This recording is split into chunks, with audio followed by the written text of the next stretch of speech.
ఆది కాండంలోనికి వెళ్ళినప్పుడు దేవుడు సృష్టిని చేయడం మొదలుపెట్టాడు. ఒకరోజు వెలుగుని రమ్మన్నాడు, మరొక రోజు భూమిని చేశాడు, మరొకసారి ఆయన మాటతో జీవం వచ్చింది. చివరకు వచ్చేపాటికి మనిషిని తయారు చేసి తన నాసికారంధ్రాల్లోనికి ఒక జీవవాయువును ఊదాడు అని మనం చూస్తాం. రువాక్ అన్నారు, అంటే జీవము. లేదు, మన కంటికి కనిపించినటువంటి మనం చెప్పే ఆత్మ. రువాక్ అంటే ఆత్మ. అది మనిషిలోనికి వచ్చింది. అది వచ్చినప్పుడు మనిషి జీవించేవాడు అయ్యాడట.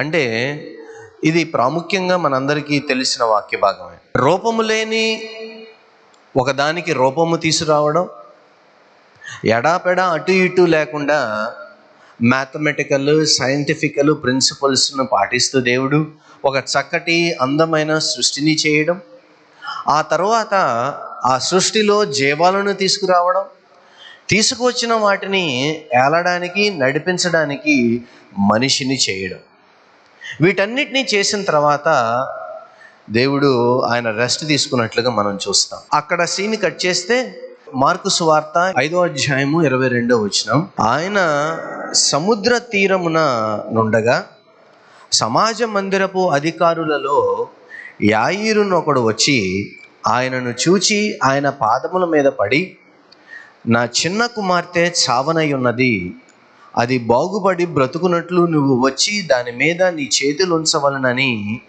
ఆయనను మిగులు బతిమాలి కొనగా ఆయన అతనితో కూడా వెళ్ళాను. బహు జన సమూహమును ఆయనను వెంబడించి ఆయన మీద పడుచుండరి అని అక్కడ వరకు మనం చూస్తాం. ఆ తర్వాత ఆయన వెళ్ళడానికి వచ్చాడు. ఒక సమాజ మందిరపు అధికారి. సమాజ మందిరపు అధికారి అంటే ఈజ్ మోస్ట్ పవర్ఫుల్ పొజిషన్ అనుకోండి. మోర్ లైక్ ఎమ్మెల్సీ ఎమ్మెల్యే లాంటి పదవి అనుకోండి.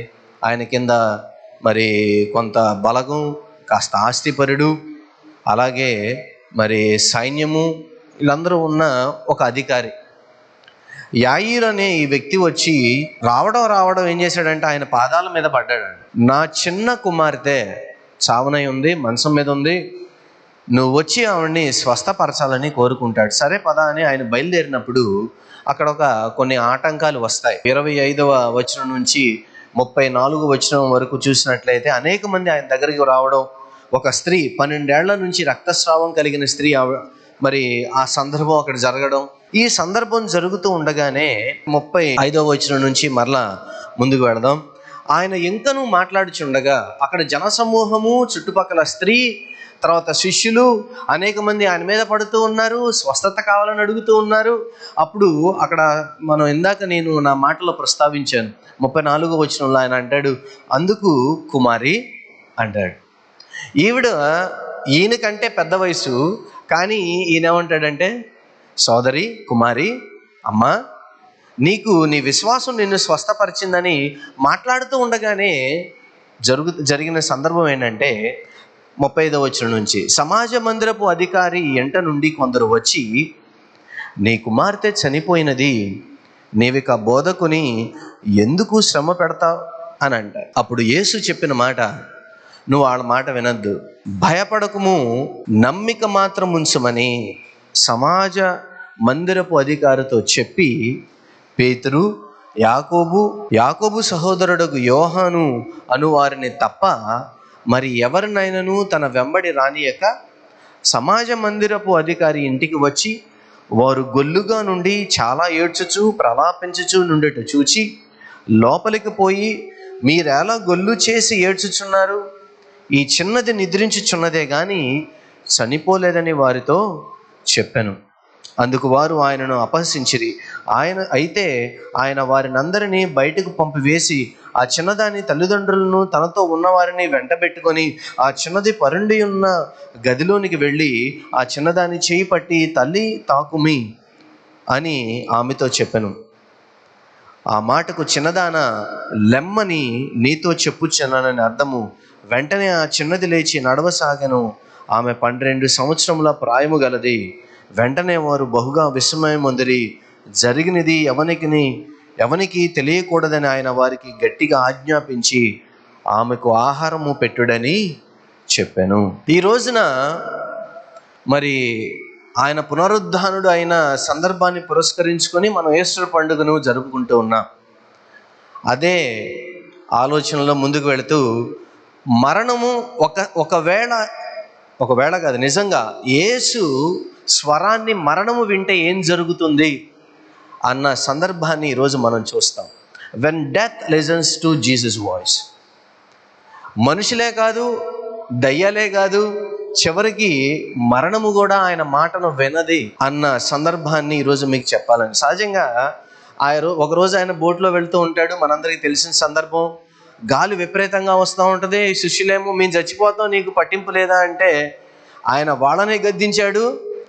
ఆ సముద్రాన్ని లేదా గలిలయ సముద్రంలో వచ్చే గాలిని, తుఫాన్ను కూడా గద్దించాడు. ఆయన మాటను విన్న సందర్భాలు చాలా ఉన్నాయి. ఒక రోజున ఆయన ఆ సందర్భం అయిన తర్వాత గలిలయ సముద్రం అవతలకు వెళ్ళి నడుస్తూ ఉంటే సేన అనే దయ్యం పట్టినవాడు ఆయనకు వద్దకు వస్తాడు. ఆ దయ్యాలు పర్మిషన్ అడిగితే, నీకు ఓకే అయితే నువ్వు పర్మిషన్ ఇస్తే ఆ పందులు మందలో పడతావని. మనిషిని వదిలి పందులు మందలో పడితే పందులన్నీ చనిపోతాయి. ఇలా సందర్భాలు చెప్పుకుంటూ వెళితేనండి, యేసు మాట విన్న సందర్భాలు, దయ్యాలే కానీ పక్షులే కానీ మరి ఏ విషయాలు మనం చూసినా కానీ అనేక సందర్భాలు మనకు కనబడతాయి. కానీ ఇదొక విచిత్రమైన సందర్భం. అదేంటంటే దేవుడు చనిపోయిన వారితో మాట్లాడడం. లాజరు కూడా చనిపోయినప్పుడు లాజరు లేచి బయటికి రా అన్నాడు. నేను అప్పుడప్పుడు చెప్తాను, లాజరు అనే కాకుండా లోపల ఉన్నాళ్ళందరూ బయటికి రండి అంటే మాత్రం మొత్తం సమాజం అంతా ఖాళీ అయిపోయేదేమో కదా. యాయిరు నిరాశ చెందినాడు. అసలు వేరే ఆప్షన్ లేదు. ఏమంటే డబ్బులు ఉన్నవాడు అనేక ప్రయత్నాలు చేస్తాడు కదా, తన కుమార్తెను బ్రతికించుకోవడానికి, తను హాస్పిటల్ తీసుకెళ్ళడానికి, మంచి వైద్యం ఇప్పించడానికి ఎన్నో ప్రయత్నాలు చేస్తాడు కదా. ప్రయత్నం చేయని తండ్రి ఎవరు ఉండడు కదా. చాలా కష్టపడ్డాడు. 21 నుంచి 24 వరకు చూస్తాం. ఇక వేరే ఆప్షన్ లేదు. ఆప్షన్ లేకుండా ఉన్నప్పుడు ఏం చేస్తాడంటే వచ్చి ప్రభువు గారి కాళ్ళ మీద పడతాడు. కుమార్తె చనిపోయే స్థితిలో ఉంది.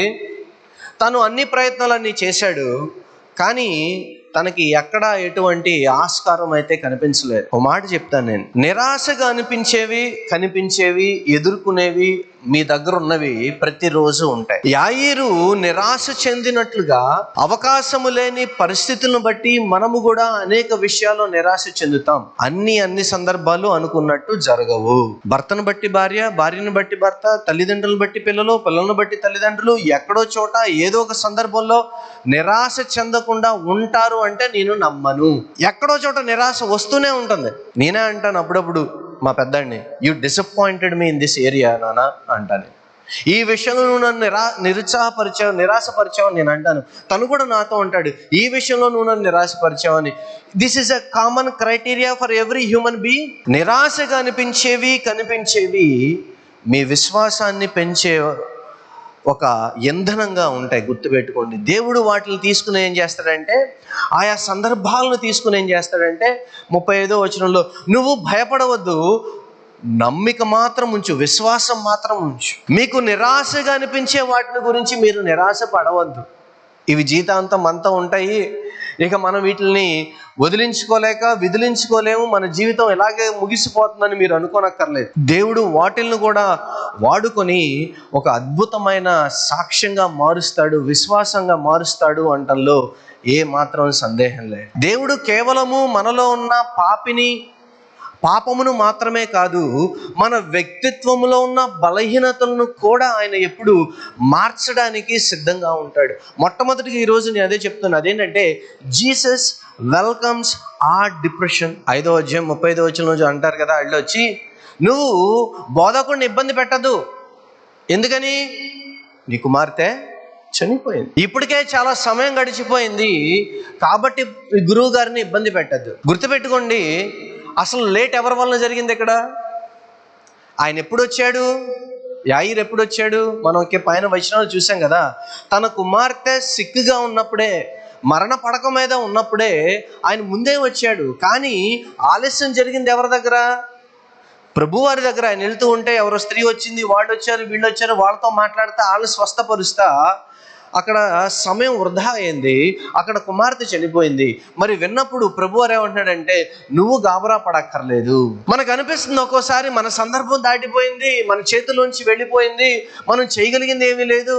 మనిషి వదిలివేసిన దేవుడు వదిలిపెట్టేవాడు కాదు. విషయం ఏంటంటే, ప్రపంచం ఎప్పుడు బయట జరిగే సంగతులను బట్టి మాట్లాడుతుంది. వాళ్ళు తప్పు ఒప్పు అన్న సంగతి తీసి పక్కన పెడితే కంటికి ఏం కనబడుతుంది, వారి చెవికి ఏం వినపడుతుంది? మనిషి ఎప్పుడు తాను ఎలా ఆలోచన చేస్తారంటే సాధ్యాల మీద ఆధారపడి మనిషి అనేవాడు ఆలోచన చేస్తాడు. కానీ దేవుడు అసాధ్యమైన వాటిని సుసాధ్యం చేయగలిగిన వాడు, సమయానికి పైనున్నవాడు, కాలాతీతుడైన వాడు, దాని గురించే ఆలోచన చేస్తాడు. అంతేగాని మనిషిలాగా సమయం మధ్యలో, పరిస్థితుల మధ్యలో, మనుషుల మధ్యలో, లేదు ఉన్నది లేనిది నిరుత్సాహం మధ్యలో, ఈ ఈక్వేషన్స్ మధ్యలో దేవుడు ఆలోచన చేసేవాడు కాదు. మత్తయి సువార్త 11:28 అంటాడు కదా, ప్రయాసపడి భారం మోసుకుని సమస్తమైన జనులారా మీరు నా వద్దకు రండి. ఎందుకు అంటున్నాడు ఆ మాట? మీ భారము నేను మోయడానికే వచ్చా. ఆ రోజున ఆయన సిలువ మోస్తూ ఉంటే అనేక మంది స్త్రీలు, అనేక మంది అక్కడ నుంచి ఏడుస్తూ ఉంటారు. అయ్యో, మా గురువు గారిని సిలువేసేస్తున్నారు, ఆయన ఇలా కొట్టేస్తున్నారు, జట్టేస్తున్నారు. ఆయన వెంటనే అక్కడ ఆగి కాసేపు రెస్ట్ ప్లేస్లో ఆగి అంటాడు కదా, మీరు నా గురించి ఏమీ ఏడవనక్కర్లా. ఎవరి గురించి ఏడవాలి? మీకోసం, మీ కుటుంబం కోసం ఏడవండి. నా గురించి మీరేమి దిస్ షుడ్ హ్యాపెన్. నేను ఎందుకే వచ్చాను? మనుషుల భారములు, మనుషుల పాపములు మోయడానికే నేను వచ్చాను. ఇది నా పనే. నాకేదో జరిగిపోతుందని, నేనేదో కష్టపడిపోతున్నానని, నేనేదో శ్రమపడిపోతున్నానని మీరు బాధపడవచ్చు. కానీ దానికంటే ప్రాముఖ్యంగా మీరు చూడవలసింది ఏంటంటే, మీరు మీ కుటుంబాలు రక్షింపబడాలని, భారాలు తొలగిపోవాలని, నా మీద విశ్వాసం ఉంచి వాళ్ళు బయటికి రావాలని మీరు ఏడవండి. మీకోసం మీరు ఏడవండి. హెబ్రీ పత్రిక 4:16 మనం ఒక విషయం చూస్తాం. మనం కనికరింపబడి సమయోచితమైన సహాయము కొరకు కృప పొందునట్లు ధైర్యముతో కృపాసనొద్దకు చేరుదము. ఇప్పుడు ఎలా రమ్మంటున్నాడు? మీ భారములు నా దగ్గర ఉన్నాయి, మీ భారములు నాకు ఇచ్చి మీరు ఎలా రావాలంట? ధైర్యముతో ఆయన సింహాసనము యొద్దకు. రోమపత్రిక 10:13 ఇలా చూస్తాం, ప్రభు నామమును బట్టి ప్రార్థన చేయువాడెవడో రక్షింపబడును. ఇప్పుడు యాయీరు ప్రభు నామమున ఆయన దగ్గరికి వచ్చాడు. గురువుగారు నా కుమార్తెను కాపాడండి అని వచ్చాడు. ఇప్పుడు ఆయన ఏం చేస్తాడు? టైం అయిపోయింది వెళ్ళిపో అంటాడా? అండ కదా. ఇక్కడ యాయీరు చూపించిన 4 విషయాలు చెప్తాను నేను. మొదటిది, విశ్వాసంతో ప్రభు దగ్గరకు రావడం. 22వ వచనంలో మనం చూస్తాం, నా దర్పం ఇది, నేనంత అందగాడిని, నేనంత చదువుని, నాకింత ఆస్తులు ఉన్నాయి, నాకింత పేరు ప్రఖ్యాతులు ఉన్నాయి, ఏం లేదు, తీసి పక్కన పెట్టాడు. తన వ్యక్తిగతమైన అవసరతలో తన గర్వాలకు, ప్రెజుడైజెస్కి ఎక్కడ అవకాశం ఇవ్వలేదు, తావు ఇవ్వలేదు. సహజంగా మనుషులు నేనేంటి ఆయన దగ్గరికి వెళ్ళేది, నేను ఎవరిని, సమాజ మందిరపు అధికారిని, ఏమండి ఆయన దగ్గర ఎంతమంది పనోళ్ళు ఉన్నారు కదా, పనోళ్ళని పంపించచ్చుగా. గర్వం చూపించలేదు, దర్పము అధికారం చూపించలేదు, ఆయనే వచ్చాడు. With his faith he came to Jesus. రెండవది, he fell at his feet. ఆయన పాదముల మీద పడ్డాడట. అక్కడ కూడా తనకి అధికారం అడ్డురాల. హ్యూమిలిటీ, హంబుల్నెస్, వినయం. మూడవది, ఇట్స్ అ బోల్డ్ రిక్వెస్ట్. సమాజ మందిరపు అధికారి, వేరే సమాజపు మందిరపు అధికారులందరూ యేసుని తిరస్కరిస్తుంటే ఈ అధికారం వచ్చి యేసుని రిక్వెస్ట్ అడిగాడు, రేపు వాళ్ళందరూ కలిసి ఈయన మీద దాడి చేయరా, వాళ్ళందరూ కలిసి ఈయన్ని వెలివేసి ఈయన్ని దూషించరా, అందరి ముందు, ప్రజలందరి ముందు కాళ్ళ మీద పట్టడం మాత్రమే కాకుండా నువ్వు నా ఇంటికి రా అని పిలుస్తూ ఉన్నాడు. It's a bold request. ఈ రోజున మన దేశంలో ప్రత్యేకించి క్రైస్తవులుగా పిలువబడుతున్న వారు బయటకు వెళ్ళి నేను క్రీస్తును వెంబడిస్తూ ఉన్నానని చెప్పుకోవడానికి సిగ్గుపడే రోజుల్లో మనం బ్రతుకుతూ ఉన్నాం. నేను కూడా యవనస్తుడిగా ఉన్నప్పుడు యూత్ మీటింగ్లకు వెళ్ళాలంటే బైబిల్లో ఒక కవర్ పెట్టి ఆ కవర్ని ఇంకో కవర్లో పెట్టి అట్లా కవర్ చేసుకెళ్ళేవాడిని. సరే, యవనస్తుడిగా ఉన్నప్పుడు అంటే సరిపోయింది. ఇప్పుడు కూడా నేను అదే విధమైన షేమ్ని ఫీల్ అవుతుంటే గనక నేను పరిచయంలో ఉన్నవాడిని కాదు, నాకు నిజమైన రక్షణ లేనట్లే లెక్క. బయట జరిగే సందర్భాలను బట్టి, సంభవాలను బట్టి ఆయా వ్యక్తులు, ఆయా మతాల వారు క్రైస్తవులను దూషిస్తున్నారు, తక్కువ చేసి మాట్లాడుతున్నారని స్నేహితుల మధ్యలోనో లేకపోతే బయటికి వెళ్ళి కుటుంబాల మధ్యలోనో నేను యేసును వెంబడిస్తున్నానని చెప్పుకోలేకపోవడం ఈరోజు క్రైస్తవుల్లోని అనేక మంది దౌర్బల్యత అనేది చెప్పడంలో ఏమాత్రం సందేహం లేదు. మీరు ప్రకటించే ప్రభువుని, మీరు కొలిచే ప్రభువుని, మీరు ప్రార్థించే ప్రభువుని ధైర్యముగా బయటకు వెళ్ళి ఒప్పుకోలేకపోయినట్లయితే మీ విశ్వాసం ఎటువంటి విశ్వాసమో ఒకసారి మీరు ఆలోచన చేసుకోండి. He made a bold request, మా ఇంటికి రా. ఎందుకో తెలుసా?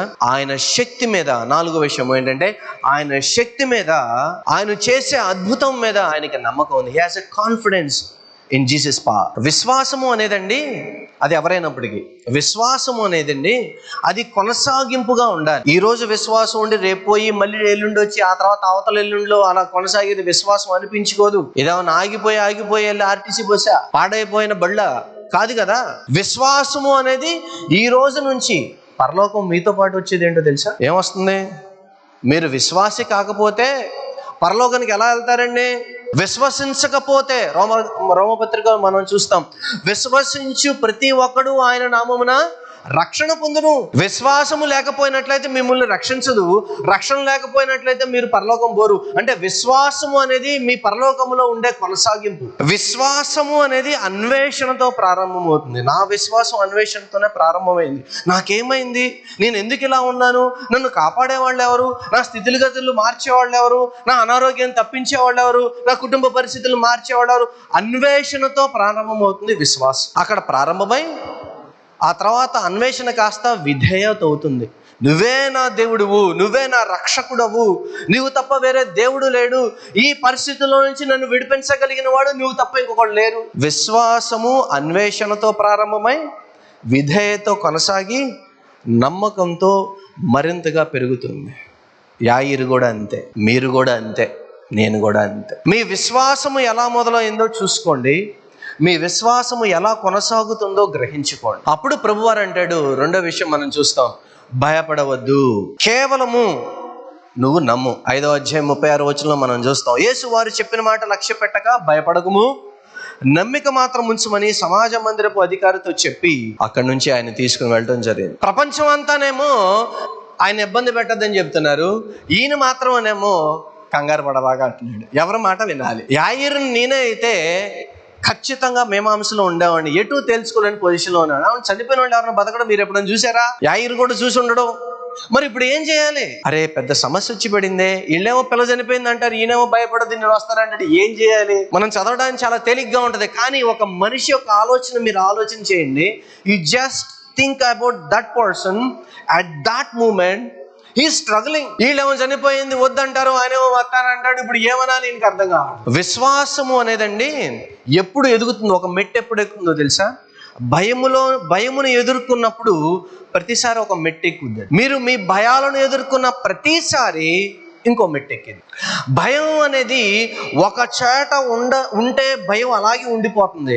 కానీ దేవుడు సృష్టించిన సృష్టిలో చూసినట్లయితే చేపలు, నక్కలు, కుక్కలు లేదంటే అన్నిటినీ భయంలో నుంచి బయటికి వస్తాయి, కానీ మనిషి మాత్రం రాడు. ఎందుకో తెలుసా? We love fear. మనకి భయం అనేది బాగా నచ్చుద్ది. We live in a shell. We don't want to crack it, we don't want to break it. అమ్మో బయటికి వెళ్తే ఏమవుతుందో, అలా చేస్తే ఏమవుతుందో, ఇలా అంటే ఏమవుతుందో, ఇలా చేస్తే ఏమవుతుందో. So we love fear. భయం మనకి చాలా ప్రొటెక్టివ్గా ఫీల్ అవుతూ ఉంటాం, అందుకని దాంట్లోంచి బయటికి రావు. కానీ విశ్వాసం అనేది ఏంటంటే, ఇక్కడ యాయిరుని ఏమని పిలిపిస్తున్నాడంటే, ప్రభువు భయపడవద్దు. మీ విశ్వాసం ఒక మెట్టు ఎక్కాలంటే యాయిరులాగా మీరు కూడా భయములో నుంచి బయటికి రావాల్సిందే. యెషయా గ్రంథము 41వ అధ్యాయం 10వ వచనంలో నుంచి, నీవు నా దాసుడు అనియు నేను నిన్ను ఉపేక్షింపక ఏర్పరచుకుంటుననియు నేను నీతో చెప్పి ఉన్నాను, నీకు తోడై ఉన్నాను, భయపడకము, నేను నీ దేవుడినై ఉన్నాను, దిగులు పడకము, నేను నిన్ను బలపరుతును, నీకు సహాయం చేయవాడును నేనే, నీతి అను నా దక్షిణ హస్తముతో నిన్ను ఆదుకొందును. That is the promise. ఈ లోకాన్ని చూసి, పరిస్థితులను చూసి, ఆయా విషయాలను చూసి, మనుషులను చూసి భయపడే మనకి దేవుడు ఇస్తూ ఉన్న ప్రామిస్ ఏంటంటే, నా నీతి అనే దక్షిణ హస్తముతో నేను మిమ్మల్ని కాపాడుతున్నాను. Don't fear. యాయిరు చేసిన ఇంకొక 2 పనులు, 5-6 స్టెప్స్ కూడా చూద్దాం. అదేంటంటే, హీ వెయిటెడ్ పేషెంట్లీ. తన కుమార్తె చనిపోతుందని తెలుసు, ఈయన ఇక్కడ లేట్ చేస్తున్నాడని తెలుసు, కానీ ఎక్కడ డిస్టర్బ్ చేయలేదు, వేచి ఉన్నాడు. అక్కడ ఒక అద్భుత కార్యాన్ని చూశాడు. ఇంకా తనలో ఉత్సాహం పెరుగుతుంది, ఇంకా నమ్మకం పెరుగుతుంది. ఎవరో 12 సంవత్సరాల నుంచి మరి రక్తస్రావం కలిగిన స్త్రీ స్వస్థపరచబడింది. అయితే మా అమ్మాయి కూడా స్వస్థపడుతుంది. Super, that's a testament. ఆయన విశ్వాసమును పెంపొందించే పని అక్కడ ఒకటి జరిగింది. విచిత్రం చూడండి, ఇక్కడ 12 సంవత్సరాల నుంచి రక్తస్రావం కలిగిన స్త్రీని స్వస్థపరిచిన యేసు 12 సంవత్సరాల మరి కలిగిన ఈ పిల్లని, చిన్న పిల్లని మరలా బతికిస్తాడు చివరిలో. ఇద్దరికి 12 సంవత్సరాలు అంటే అదొక యాదృచ్ఛికం, అది దట్స్ అన్ యాక్సిడెంటల్ మిరకల్.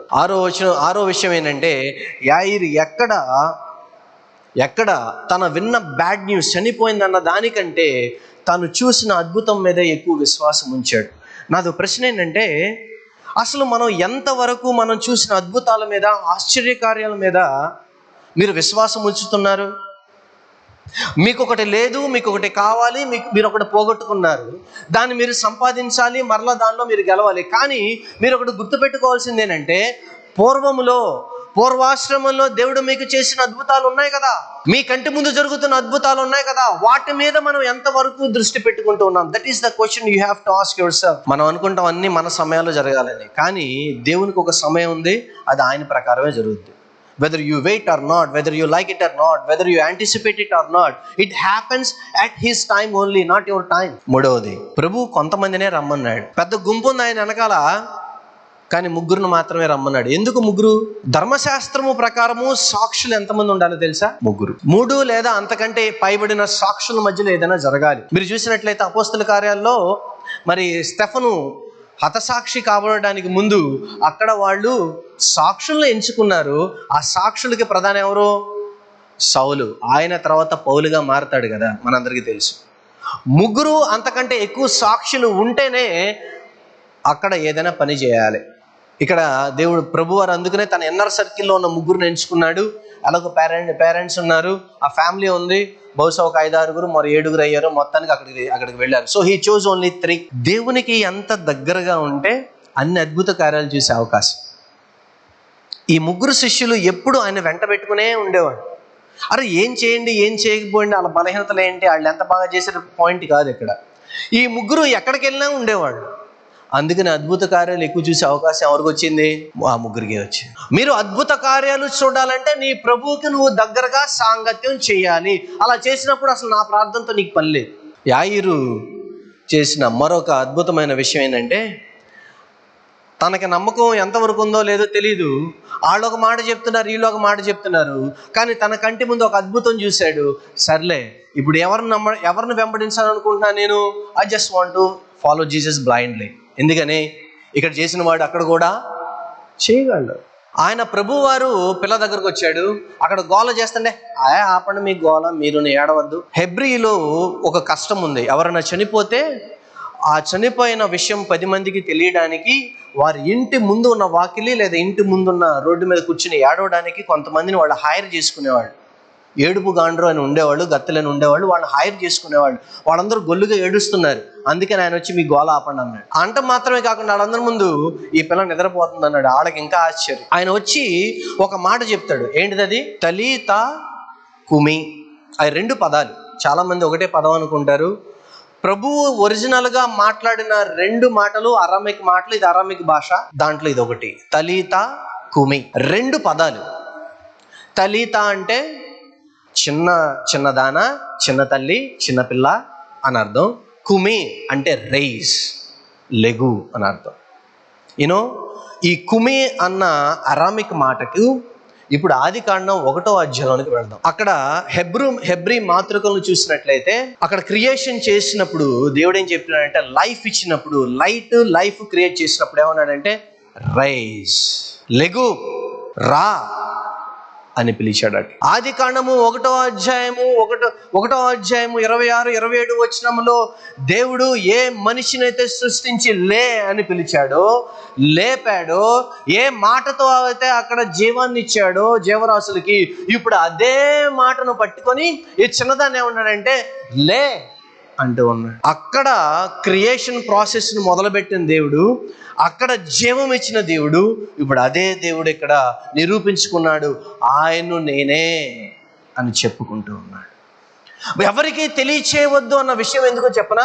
ఇదే ఇందుకనే చెప్పొద్దన్నాడు, ఈ విషయం వల్లనే చెప్పొద్దన్నాడు. అక్కడ వాడబడిన పదం ఇక్కడ వాడబడిన పదం ఒకటే. బయట వింటే ఇంకా గోల ఎక్కువ అవుతుంది, ఈయన ఇంకా ముందుగానే ఎక్కువ శ్రమపడవలసి వస్తుంది, అనేక పరిచర్యలు ఉన్నాయి, ఇంకా చేయవలసిన పరిచర్యలు ఉన్నాయి, చెప్పవలసిన వార్త ఉంది, ఇంకా సమయం రాలేదని ఎవరికి చెప్పొద్దని చెప్పి he is using the same authority from Genesis. ఆది కాండములో ఎటువంటి అధికారంతో మాట్లాడాడు, ఇక్కడ కూడా అదే అధికారంతో మాట్లాడుతూ ఉన్నాడు. Cumene rise. యేసు మరణంతో మాట్లాడినప్పుడు ఏం జరుగుతుంది?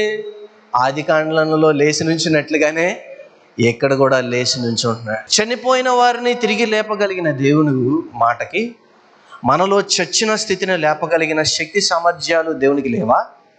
When God speaks to the death, ఆయన మరణంతో మాట్లాడి మరణాన్ని జయించి మనిషికి, ఒక చిన్నదానికి, ఒక స్నేహితుడికి జీవం ఇచ్చిన ఈ దేవుడు, ఆ తర్వాత ఈస్టర్ రోజున మనం ఎలాగో చెప్పుకుంటాం, ఆయనే మరణమును తిరిగి జయించి లేవగలిగిన దేవుడు. అక్కడతో ఆగలేదు.